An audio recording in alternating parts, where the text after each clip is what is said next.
What's happening, everybody? Welcome back to another episode of the Morello Show. So happy to be back and so happy to have this man with me.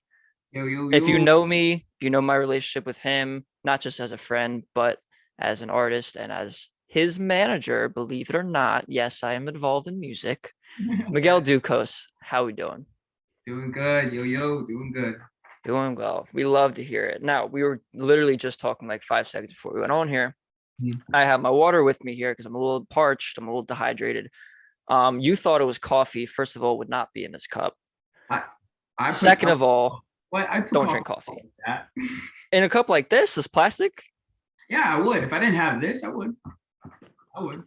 Anyway, you're not turning me on to coffee. I hope you know that. I don't drink coffee. I know I'm one of the minorities in that, but I don't need it. I mean, I don't. I know it's not for everybody. I know it's not for everybody, but Like I've only had it like I've never had a full glass of coffee. I've only had sips of it. mhm. Sometimes when I've had it, it hasn't like been probably like right. You know what I mean? Like it probably hasn't been made right. Yeah. I don't know. The one time though, I think you were here for that when we were at Temple, um, probably a couple of years ago, and we were at Saxby's there, and Nicky Raw got something that Yeah. was it was like some maple, like I don't know. It was kind of good though. I took a sip of it, Yeah. Yeah. but pre-COVID, of course. So no taking sips out of people's drinks right now. But let's get into this. So you are an artist. Obviously, I would know that, but the people might not. Share a little bit about, kind of the stuff you do, like what genre and that kind of stuff.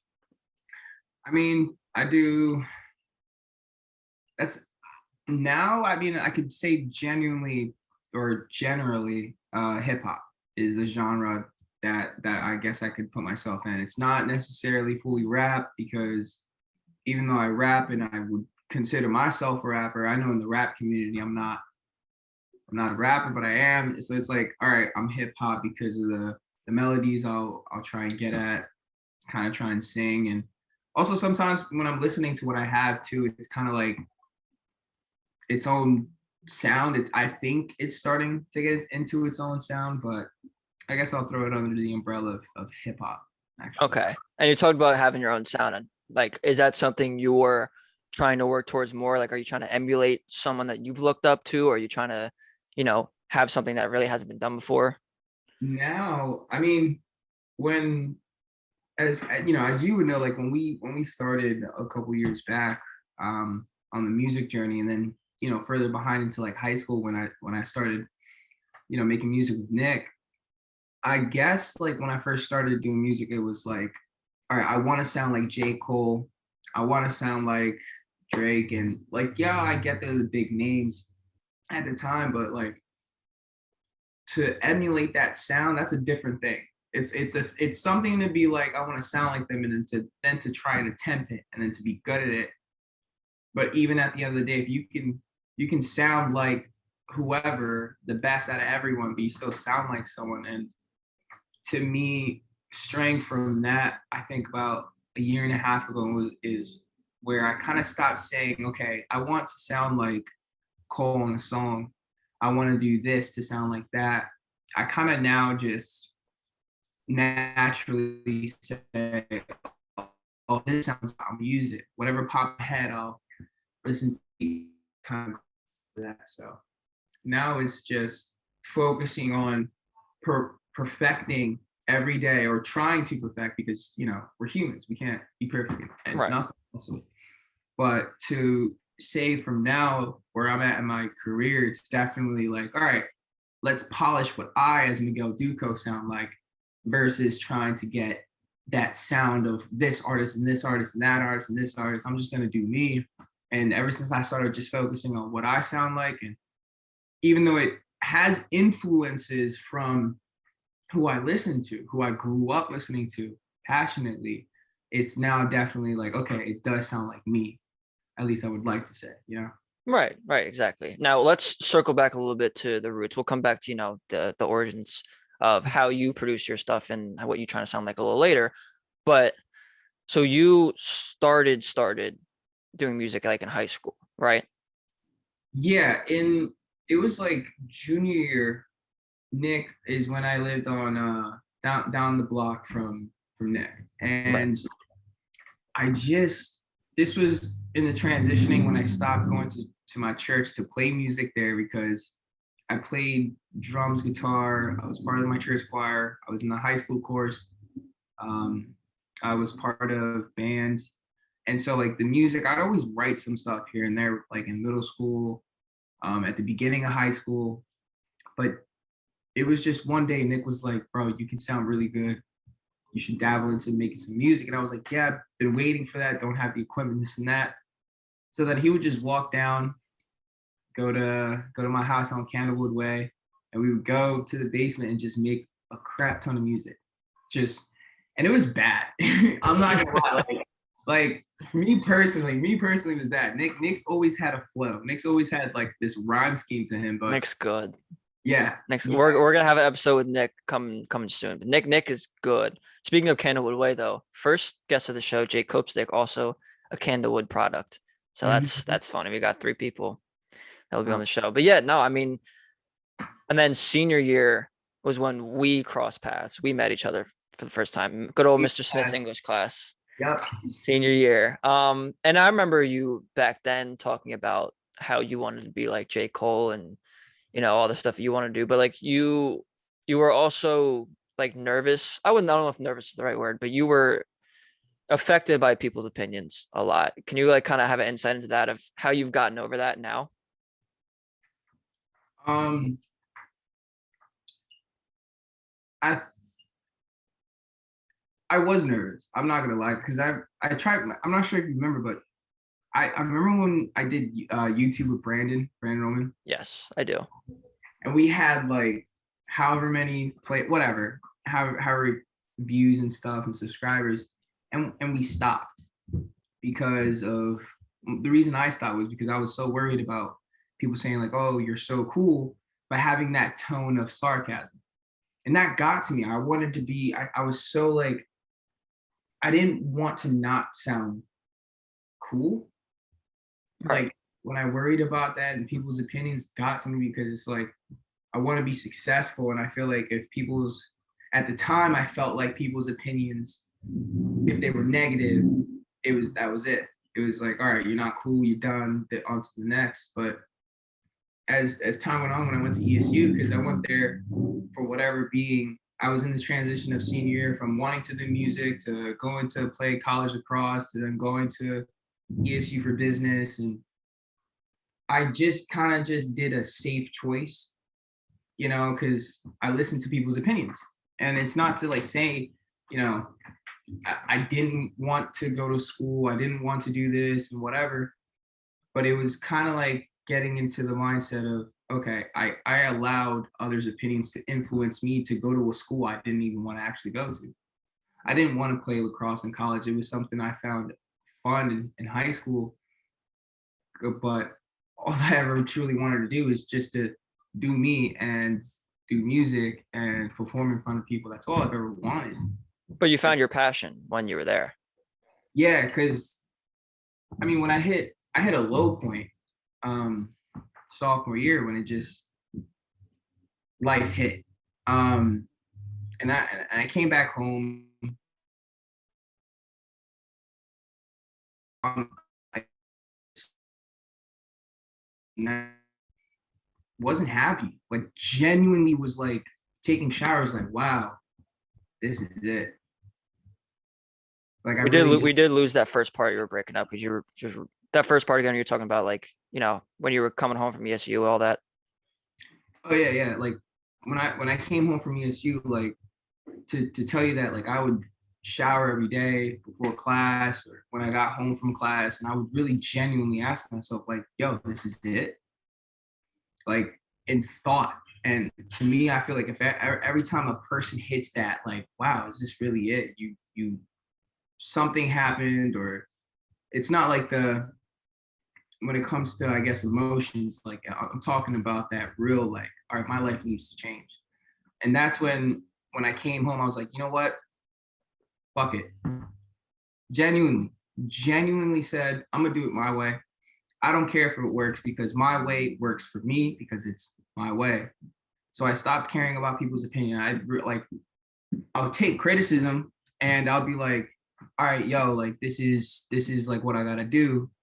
And I get someone would be like, all right, this isn't too good, this and that. Before I'd be like, oh, it's not good, I gotta quit. Now it's like criticism isn't good or bad. You got to use that as your power. You can't really let someone tell you that a song's bad or good be the deciding factor to release something, because it's for you and it's what you. Liam, what's up, buddy? Another Another friend of the podcast here, Liam Kelly. Yeah. Hi. Hey, buddy.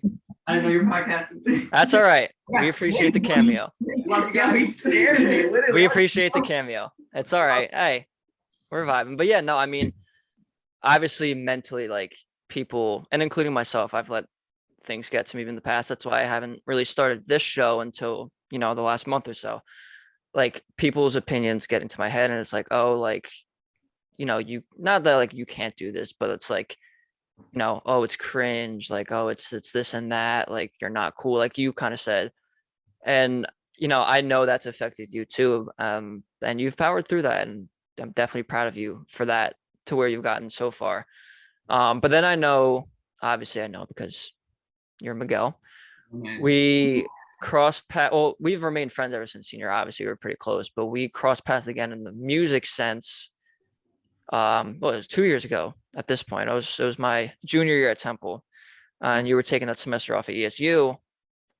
And it was weird because like that, like spring, late winter, springish. I was like, okay, I really want to find something this summer, like to do, like to be really productive. Like I want to kind of have like a summer project.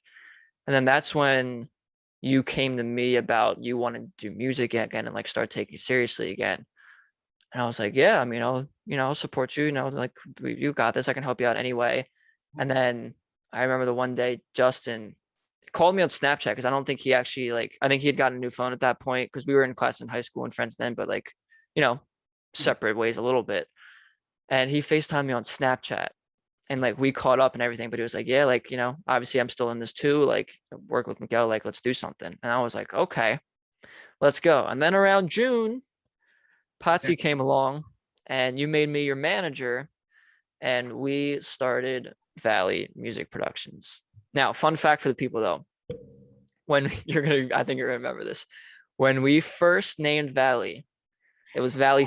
I'm gonna make fun of you. It was Valley Forge Music Productions. Now you might be asking, well, we're from Lansdale. Why are we Valley Forge Music Productions? Because the man on your screen right here, not me, the other man on your screen, said, and I quote, Valley Forge Road, that's where we went to high school. That's where North Penn is. You didn't know that Valley Forge, the place where the Revolutionary War, a battle there took place, you didn't know it existed. All right, I wouldn't say I didn't know it existed. We were in the, I remember we were in my basement at the round table, and it was you, me, Brandon, Potts, Cam.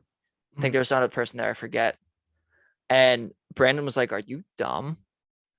Because you said that, you're like, "Are you dumb?" I was like, "Yeah, he's not the brightest." I mean, listen, I did leave school. You did. You did.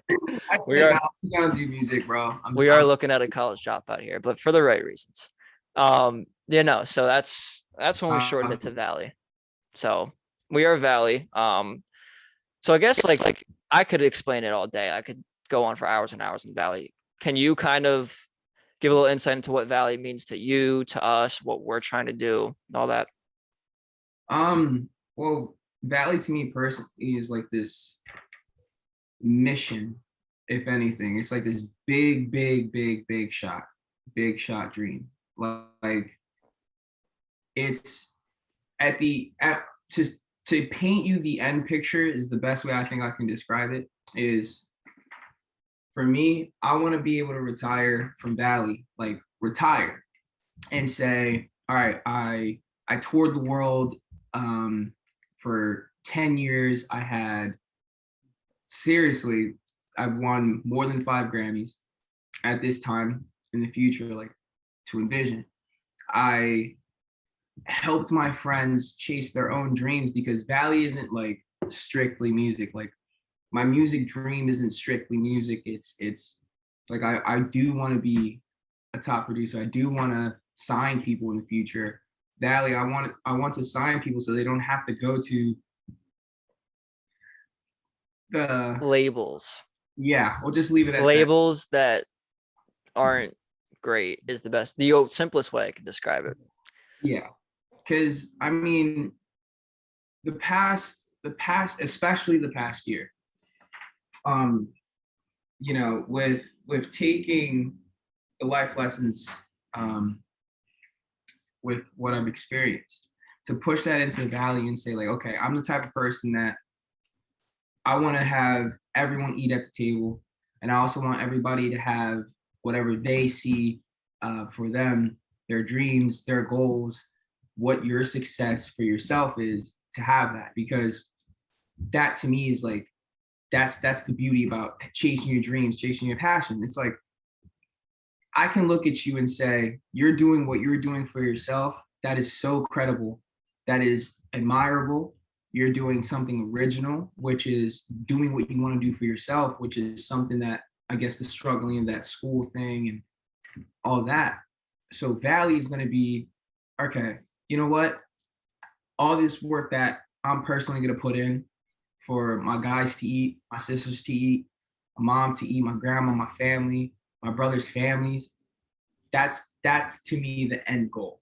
I genuinely want to be able to say, yeah, I own 10 different properties in 10 different states. I own property in 3 different countries.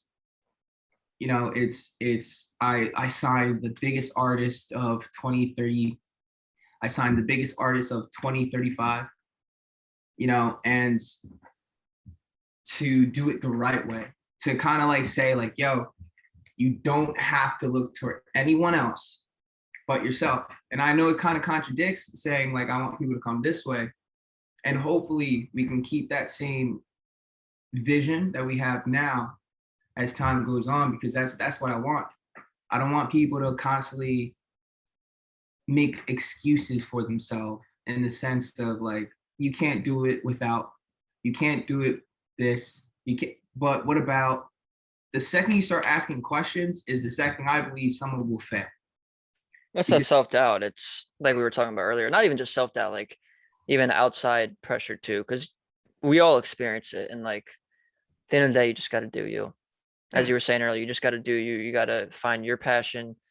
And if it's something that, like you said, you want to see all your people eat, me too. Like that's definitely a goal of mine. And, I think we're both going to get there, but not even just that, like that's so admirable that like that's the course of action we're going. You know what I mean? Like it's something that we've been talking about for so long. It's been 2 years already. And I think we're actually, we're gonna get there. Like it's I mean, crazy. to tell them, like, going more in depth into Valley, like, it's the past year we've separated, not in terms of we separated because this and that. Genuinely, life took its course and we all followed what we're supposed to do, which Yeah, I is, mean, I'm in Michigan right now. I took the job here. yeah. Potts, aka Cardiac, is Mhm. at Susquehanna. He's still in school. He's got one more year left. He's gonna get his accounting degree. He's gonna get a CPA, and he's gonna make all of us proud with that. And you just moved to Philly. I mean, obviously Lansdale, Philly's not that far, but you just moved into a place to Philly with Liam and JJH, and we're all going to be back together at some point. We just don't know when it's going to be. Life takes its course, like you said, but we're still close. First of all, like personal relationships, but we're also still close in the music and business sense too. Yeah. I mean, to give to give credit to Valley and to what's happening now is I can't even say it with words without it almost sounding like an understatement, because it's like all the work we put in 2019, even though COVID struck 2020 and this and that, whatever, I got the social distancing. When I was home and just, you moved and Cardiac, with school, and I had to ask myself, because we started Valley, you know, and I had asked myself, like we've talked about, you can leave the table and chair, and it's gonna come back as your chair, your table, your plate, how you left it. Because that's my mentality. That's how I am. That's how I was raised. Where it's like, Me all as right, well. you got to do what you got to do. Go do what you got to do, because I want that same respect. So I have to give you that respect back too. If you can respect and not allow, but just, see me do my thing. And you're like, you're doing your thing. I can't really say nothing about it. Maybe congratulations. Maybe I don't like it. It's not my thing, but you're doing your thing. Like that to me is like what Valley held on to, has held on to, and then look at it now with like these pop-ups we're doing. We're doing pop-ups every Saturday, 1 through 4 at the Rocky Steps in Philly, and it started 4 weeks ago. We've done 4 in a row, and I've performed now in front of hundreds. I genuinely can say that. I genuinely can say that because we've met people who have this vision for themselves and see this for that. I see like Philly becoming the next LA. And if I can be the poster child, then I'm gonna be the poster child for it. If I'm gonna be the person that's gonna get shit for, oh, he's too this and that, then I'll be that. I'll be what I need to be. So the people behind me who are the reason I'm even walking forward because they're pushing me, then cool. Then I'll be the shield. I'll be the person to get all the hate or all the love and spread that because I got the support. I got the love that I need. I got you, I got Justin, I got Liam, I got everyone part of this team. And here we are, using tents that we had to use our own bread for. Martin's allowing us to use the speakers, and people are bringing in mics. We're coming together and performing in front of people. And when people are like, yo, thank you for this opportunity, which is happening, people will be like, thank you for this opportunity. I say, you're welcome. And I'll say, thank you actually, because I see it as like, bro, this isn't special in the sense of like hard to do. Not at all. Like, thank you for your hospitality I get that part, but let's keep it moving. Because like people like, how are you gonna run a business if you can't even sweep and mop the floor? How like you can't even keep your business clean because you don't like mopping this and that? Then how are you gonna, as an artist or a creator, come up and say, I can't wait to perform in front of 1 million people or the biggest stadium? You can't even go on the corner with a mic speaker that sound pretty good and perform in front of 10 people because you're too nervous. Exactly. Or because it's not big enough for you. But you've never done that before? Exactly. And Oh, so those pop-ups are, I mean, that's something we had talked about even like way back when we first started like doing that. And if you go to his social media, which will be under his name at Miguel Ducos, the turnout's been incredible. it's been a blessing. I don't like, I mean, this past Saturday, Concrete Cowboy on Netflix, the director and producer who work in Philly, the movie was shot in Philly with Idris Elba. That producer comes out and he was like, hey, you guys are doing something cool. Let's film it. Long story short, the director and producer of that movie on Netflix now has our contact because we were just there. Incredible. Like, and we were there for 5 hours, tired as shit. The second we're about to pack up and leave is when they get there. Held off just in time, picked up the energy. There was a group of people who were just staying close because of what Martin was doing, what we were all doing as a collective. And now I can say Philly creators did something good. And then the week before we had, a recovering paraplegic on TikTok who came out with saw that. like, hey guys, we're going to rock falls. And to tell you the truth, I didn't know that was gonna happen. I didn't know. We the week before, we're like, all right, we'll be here next Saturday. Because that's when we started the week before that. And then it's like, okay, then the news came and we got a little parts in that. He talked to us and it was cool. It's like to just get out into the world and do something. I genuinely am like, that's a lot better than on our phones. I get Absolutely. You can drop something hot, you can drop something crazy, but there's people see the difference literally and figuratively when it's like, all right, I dropped the song, let me go perform it, let me then record that, let me go post it, let me go connect with the people around me. Hey, this is a pamphlet. Not everyone's gonna take that the way it sounds. Easier said than done. But to tell you the truth, no, it's pretty easy. It is easy. It's just as long as you have like the equipment, it's accessible. Like it's extremely, extremely accessible. That's something that we talked about obviously before.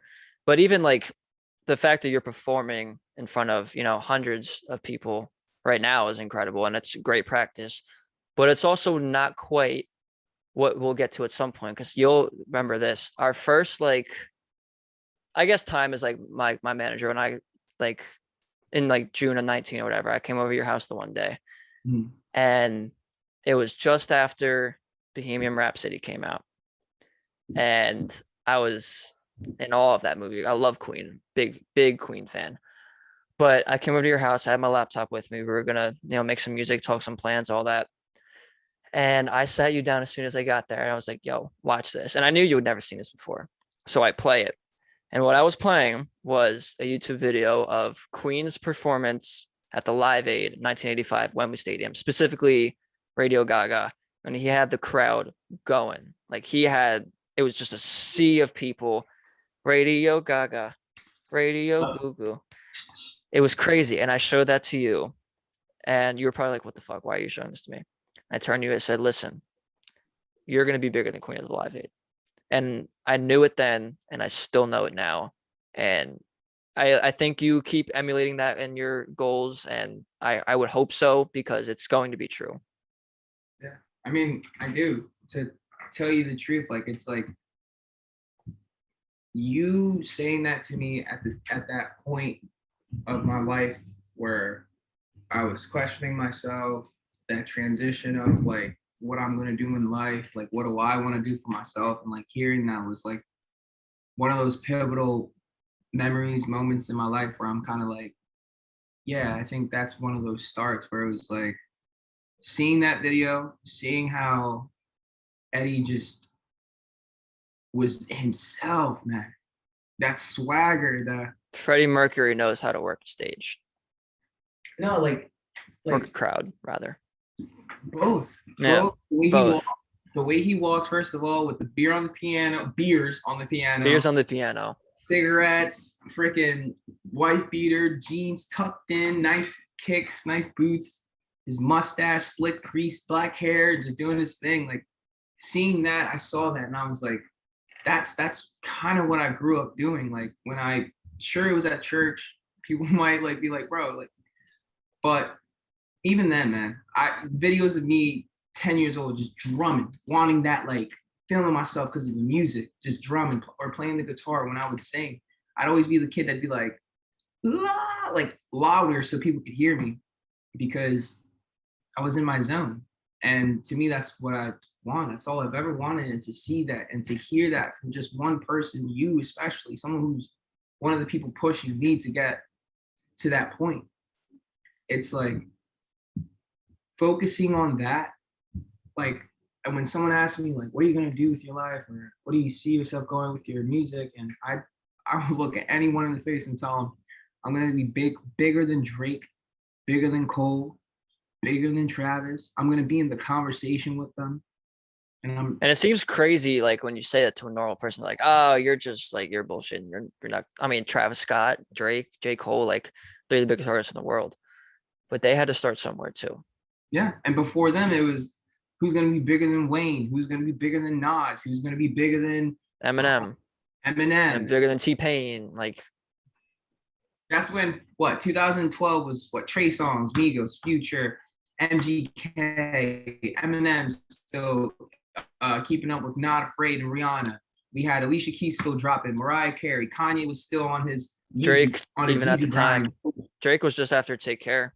Yeah, and at that time it was like the music industry changed because that year before everything that happened, like or maybe the past couple years before, it was like 2011, 2010 was when I would say I could see that shift where we had, trap come in, trap rap, hip hop's change. I Everyone, think once Meek really came on the scene is when like that trap style yeah, like started taking off more.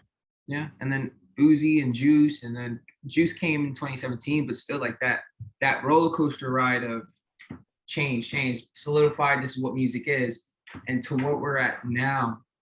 Seeing that when I see kind of like reflect, if I could stop and look back and say, oh shit, wait, it's been 5 years, since the first song I released with Nick in high school, and sure, it sounded however, but when I compare that to all the way down there, and I'm at my position now on the mountain that I'm climbing, and I'm like, wow, that's a far ass drop.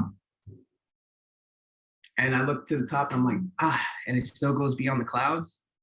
Yeah. It's a good view. It's not a comfortable view because I think there is no comfortable view. You just got to keep going up. But to say that like now with how everyone's sounding around from our area popping off, I mean, views from the 215 crossing, I think like 150 in streams, 100,000 on Spotify, 30,000 on this and that, whatever.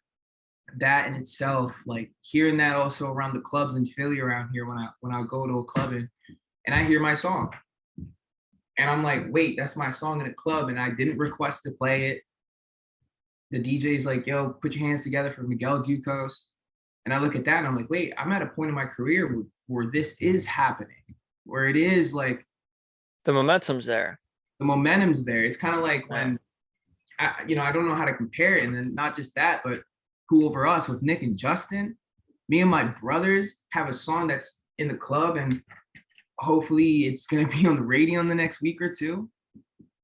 I mean, the work behind it in the city and what we're doing at the pop-ups, and having not just the younger kids coming up and people our age, but the parents coming up to us and telling us like, you guys are doing something really good here. The vendors who sell ice cream and foods and ice water is like, are coming up to us too, like, yo, here's a free cone because you brought in business and because you guys are doing something cool and this and that. That's happening. It's not going to happen. It's happening.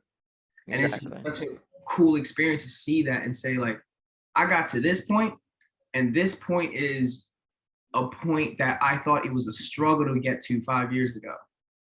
And I was like, man, and now that I'm here, I can't help but just look ahead and just say, damn, it's not that far. It's not. It's if you just focus on yourself and you focus on what you want to do and say, I'm just going to do it. Forget all the questions. Stop asking and stop worrying about so many little things that shouldn't matter. When you put 100% of you into just saying, I'm going to be bigger than whoever, then that's all that matters. That's all that matters. Who cares about the logistics? Who cares? You shouldn't. I don't care. I don't. And I know that could be a little contradictory and not ethical to some people, but when I use my own life as an example, then yeah, it makes complete sense to just continue to run and go straight forward and say, cool, I'll see everyone at the top, and I'll see everyone at Made in America, at Coachella, at all the festivals I want to go to, on my world tour. At the first time I performed, packed out stage at the Wells Fargo. That first time I performed, packed up stage at the Link, MSG, so many goals that I just can't help but say, possible, possible, possible. I'll be there in a year. I'll be there in a year. I'll be there in a year. Now, especially. It's crazy. I mean, you have to make goals that are that crazy sometimes in order to get there. And that's just the truth of it. But I also know, real quick before we go, you have an album coming out, which will definitely help you propel to that success. I know it's not, you don't have a date yet for it. It's not done yet, but it will be coming soon. Speak on that a little bit. So the album 215 will be hopefully dropping sometime this month now. We got Nick coming over tomorrow, and we're going to try and get it released to our distributors on Friday to get them out. And on top of that, the 215 album is going to be the debut album as me as the Philly Prince, I guess. It's so weird to say that, but crack me up, man. Seriously, I know. It's gonna be my life from, all right, this is where I'm from. I was born in New York, came from Puerto Rico, went to Puerto Rico, came back to America, lived around Philly, seen some shit. And let me put my life experience into my music and what I've seen to speak my truths. And with that being said, it's going to be a very bipolar album. You're not just going to get hype 24/7 on this album. You're going to get the side of me that maybe a normal person wouldn't see if I'm walking down the street with a smile on my face. So it's my truths. So, and that, on top of that, we're gonna probably try and have a release party in the city at a disclosed venue location. following the CDC guidelines of COVID, obviously, Good. but but it's also Philly, so but no, we'll follow the Now guidelines. follow. Yeah, you'll be all right. You'll be all right. Oh, I'm sure a lot of people are gonna look forward to that. I'm obviously look forward to that very much. Miguel, thank you for coming on the show. This is a great conversation as Thank always. Not that we don't talk about this stuff like almost every day, but at least people get the insight of, the story that you've been through and your insight into music and working hard to achieve your goals. And I still can't talk today. So that's nice. But all right, thank you again for coming on. Thank you guys for listening, tuning in as always. Obviously, very much appreciated. Next week, JJH, same house as you, Miguel, right now. He's going to be here. And we're going to be talking about a lot of the same stuff, but also different stuff because it's different people, different strokes for different folks. The saying goes, but that's going to be a hell of a conversation, just like this one was. So looking forward to that. Let's go Mets. We're finally playing against the Phillies. Hopefully we beat up on them. And you. that's all I got. So we will see you next week. Peace.